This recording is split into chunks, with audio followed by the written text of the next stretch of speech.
আসসালামু আলাইকুম, welcome to my channel Liza's blog. সবাই কেমন আছো? আশা করছি ভালো আছো।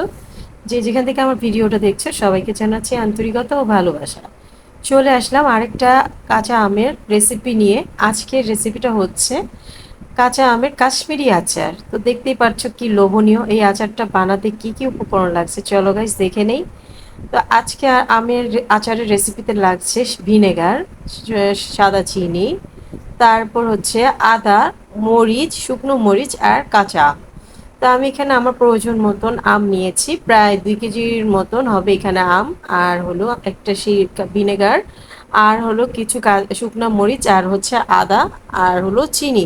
তো আমি এই উপকরণগুলো দিয়ে কিভাবে আমি আমার রান্নাটা, আমি কাশ্মীরি আচারটা তৈরি করি, আমার রেসিপিটা তোমাদের সাথে শেয়ার করব গাইস। আর যদি তোমাদের ভালো লাগে অবশ্যই একটা লাইক, শেয়ার, কমেন্ট আর সাবস্ক্রাইব, যারা নতুন তারা অবশ্যই সাবস্ক্রাইব করে পাশে থাকা বেল আইকনিতে ক্লিক করে রাখবে, যেন আমার প্রতিদিনের ভিডিওগুলোর ছাড়ার সাথে সাথে তোমাদের কাছে নোটিফিকেশন চলে যায়। তো সো গাইস, চলো আমি প্রস্তুত প্রণালীতে চলে যাই। এখন আমার কি কি লাগছে দেখো গাইস। আমি এখন আমগুলোকে ভালো মতন ছিলে নিচ্ছি একটা কাটার দিয়ে, শিলার কাটার দিয়ে।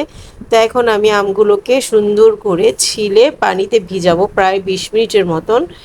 আর তোমাদেরকে আমি গত ভিডিওতে বলেছি যে যেহেতু আমের আচার বানানোর আগে আমটা আগে পরিষ্কার করে ক্লিন করে নিবে, কারণ কাটার পরে কোনো প্রকার পানি দিয়ে ধুবে না আর কোনো প্রকার পানি ব্যবহার করবে না, তাহলে আচারটা সংরক্ষণ করতে পারবে সারা বছর জুড়ে। তো আমি এই যে দেখতেই পারছো আমটা, একটা আম ছিলেছি আর একটা আম ছিলে নিচ্ছি। তো আমগুলি সুন্দরভাবে আমটা ছিলতে হবে যেন সবুজ সবুজ ভাব না থাকে, যেহেতু এটা আমের কাশ্মীরি আচার হচ্ছে। আমার আমার রেসিপিটা তোমাদের সাথে শেয়ার করছি। তো আমি কিভাবে এই কাশ্মীরি আচারটা তৈরি করি, তো তোমরা আমার সাথে পুরোটা ভিডিও জুড়ে থাকবে, কোনো টেনে দেখবে না, পুরোটা ফুল ওয়াচ টাইম কভার করবে আপুরা আর ভাইয়ারা।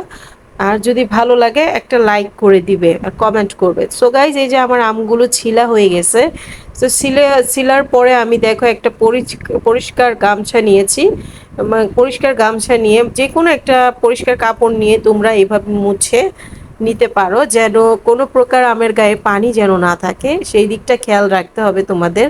তা আমি এই যেভাবে সবগুলো আম এক একে করে মুছে নিব, যেন কোনো প্রকার একটুও যেন পানি না থাকে। আচারটা যদি পানি থাকে, আমি আবারও বলছি, আচারে পানি থাকলে আচার নষ্ট হয়ে যায়। সো গাইস, এই যে আমার প্রত্যেকটা আম দেখতেই পাচ্ছ সুন্দর করে একদম ছিলে ধুয়ে পরিষ্কার করে শুকনো কাপড় দিয়ে আমি মুছে নিয়েছি। তো এখন আমি আমটাকে মাঝখান থেকে ফালি করে ফেলেছি, দেখতেই পাচ্ছ। এখন আমি এই আমটাকে ফালি করছি, এখন আমের মাঝখানের বড়ার অংশটা বের করে ফেলবো। তা আমি এই আমটাকে পিস করে নিব, যেন কাশ্মীরি আচারের জন্য সুন্দর করে পিস করে নিব। তো এই যে মাঝখানে একটা হালকা একটা আবরণের মতো অংশ থাকে, তো এটাকে উঠিয়ে ফেললাম হাত দিয়েই। সো গাইস, এই যে এইভাবে কেটে নিবে তোমরা, আর কাশ্মীরি আচারটা এই যে এইভাবে সুন্দর করে কেটে নিবে, তাহলে খেতেও ভালো লাগবে, দেখতেও অনেক সুন্দর লাগবে। তো এই যে গাইস দেখতে পাচ্ছ, তো এই যে আমি এভাবে কেটে নিয়েছি, প্রায় আমি 10 পিস করেছি আমটাকে, মানে দুই সাইড থেকে, তো 10 টুকরো করে নিয়েছি। তো এইভাবে কেটে নিবে তোমরা। তো এই যে দেখতেই পাচ্ছ সুন্দর মতন এভাবে কেটে নিবে। তো এই যে আমার কাটা হয়ে গেছে। তো এখন আমি এটাকে একটা, মানে বাটিতে রেখে দিব। সবগুলো আম আমি কেটে নিব এক একে করে। সবগুলো আম কাটার পরে আমি তোমাদেরকে দেখাবো আমি কিভাবে কাশ্মীরি আচার তৈরি করি, সেটাই তোমরা ফলো করতে থাকো। আর আমার রেসিপিটা যদি ভালো লাগে অবশ্যই তোমরা বাসায় তৈরি করতে পারো আমার রেসিপি ফলো করে। যদি রেসিপিটা ফলো করে তৈরি করো তাহলে অবশ্যই আমাকে কমেন্ট বক্সে কমেন্ট করে জানাবে যে আমি এভাবে তৈরি করেছি আপু, তোমার রেসিপিটা ভালো হলেও বলবে আর খারাপ হলেও আমাকে জানাবে। সো গাইস, আমার যদি রান্নার যে কোনো ভিডিও তোমাদের দেখতে ইচ্ছে হয় কিংবা কোনো কিছু জানার ইচ্ছে হয় তাহলে অবশ্যই কমেন্ট করে আমাকে বলবে। আমি অবশ্যই চেষ্টা করব তোমাদেরকে কমেন্টের উত্তর রিপ্লাই দেওয়ার জন্য।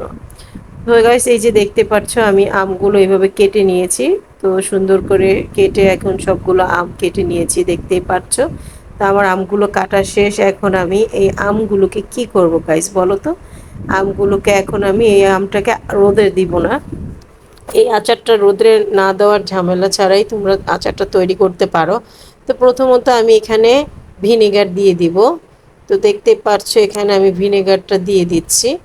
ভিনেগার দেওয়ার এই যে আমি ভিনেগার দিয়ে দিচ্ছি, তো এক বোতলের থেকে কিছুটা কম, তো এখানে ছোট বোতলটা নিয়েছি আমি ভিনেগার, কিছুটা কম একটু রেখে আমি পুরোটা ভিনেগার দিয়ে দিয়েছি। আর এখানে আমি 1 কেজি সমান চিনি নিয়েছি।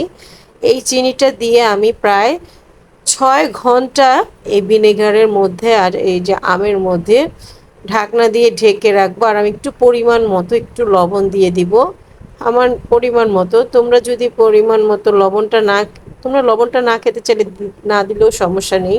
তো আমি এখন এটাকে একটু ভালোভাবে নাড়াচাড়া করে নিচের দিকে দিয়ে দিব, চিনিগুলো যেন নিচের দিকেও যায়। তো পরে 6 ঘন্টা পরে দেখবে গাইস যে কি সুন্দর মানে পানিটা, চিনিটা একদম গলে পানির মতন হয়ে গেছে। তো এই আচারটা এভাবে যদি বানাও তাহলে সারা বছর কিছু হবে না, আর খেতে এত অসাধারণ হয় মানে না বানিয়ে খেলে বুঝতে পারবে না। তো ওই যে গাইস দেখতেই পাচ্ছ। সো গাইস 6 ঘন্টা পর দেখো আমি ঢাকনাটা তুলে নিলাম। তো দেখতেই পাচ্ছ আমার আমের থেকে কি পরিমাণ পানি উঠে গেছে। তো আমি কিন্তু কোনো প্রকার এখানে পানি ব্যবহার করিনি, সব পানি চিনির থেকে গলে গেছে। তো এখন আমি রান্নাঘরে চলে আসলাম। রান্নাঘরে চলে আসার পর আমি এখন চুলোটা অন করে দিলাম, তোমাদের দেখাই দিলাম। তো এখন আমি ঢাকনা দিয়ে ঢেকে দিলাম, চুলোটা জ্বালিয়ে ঢাকনা দিয়ে ঢেকে দিলাম বলক আনার জন্য।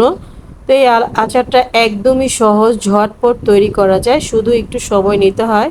চিনি দিয়ে যখন ভিজিয়ে রাখবে তখনই কিছুটা সময় নিতে হয়। তোমরা ইচ্ছে করলে 2 থেকে 3 ঘন্টাও ভিজিয়ে রাখতে পারো। তো দেখতেই পাচ্ছ কি পরিমাণ পানি উঠেছে, এই শিরাটা হবে। তো আমি একটু নাড়াচাড়া করে এখন ঢেকে দিব, আর চুলার হিটটা একটু বাড়িয়ে দিব যেন তাড়াতাড়ি বলক চলে আসে।